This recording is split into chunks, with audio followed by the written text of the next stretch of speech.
Hi, I'm Robert Osborne, and hey, who says watching cartoons can't be educational? We're proving that right now as we continue honoring rare animated shorts. Here with me to broaden our horizon on the subject is former Nickelodeon studio executive and animation historian Jerry Beck. Glad to have you here, Jerry. I'm delighted to be here. Thanks. Now, coming up, we have some rare animated shorts from the silent screen era, but first we have one with sound. It's called The Farmerette. It was made during the transition the movie industry was going through from the era of silent films to sound. What makes this so rare? Well, this is a cartoon from the Van Buren studio. They were in New York with Max Fleischer's studio was across the street from them, the Paul Terry studio doing Terry Toons. But before Disney had a studio, right? Yes, Wow. yes. And these Van Buren cartoons in the 30s, this first one we're watching was distributed by RKO. RKO distributed the Van Buren cartoons from the beginning of the silent era till about 1936, when they ended their relationship with Van Buren and started one with Walt Disney.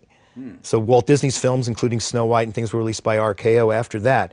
Van Buren was a longtime producer, and he was actually pretty old by 1936, so he decided to retire, and then shortly after that died. But the cartoons are a lot of fun. They're not quite as sharp and polished as the Max Fleischer studio cartoons, the Popeye, Betty Boop type, but they've got a lot of energy, and they have a lot of feeling of the time. This cartoon, The Farmerette, features a city character, a flapper character, kind of like Betty Boop, who comes to a farm to help liven up the lazy farm workers with her jazz-age music, and it's just got a lot of movement and a lot of excitement.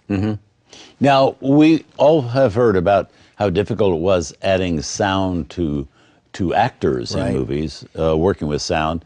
Was it difficult adding sound to animation in movies? I guess it was a little less difficult, I think. I say that because basically they would make the film and then they would synchronize the sound live to the picture.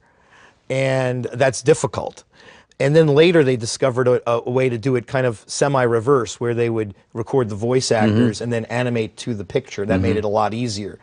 Now, where did these animated films come from? I mean, have they been sitting in a vault somewhere, or? These particular ones are from the collection of a young man in New York City named Tom Stathis, and I really have to give a shout out to him because he got interested at a very young age in collecting silent animation.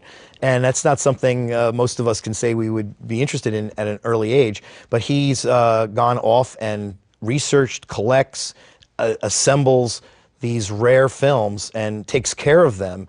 And he has a great website that I have to mention, the Bray Animation Project, that's online, and it's a great place to check out and learn about silent animation. So we thank him for that. Yes. Absolutely. Well, let's see the film. Okay. Here it is, one of the early animated shorts with sound about a female feline that helps a goat farmer get his farm up and running. From 1932, The Farmerette.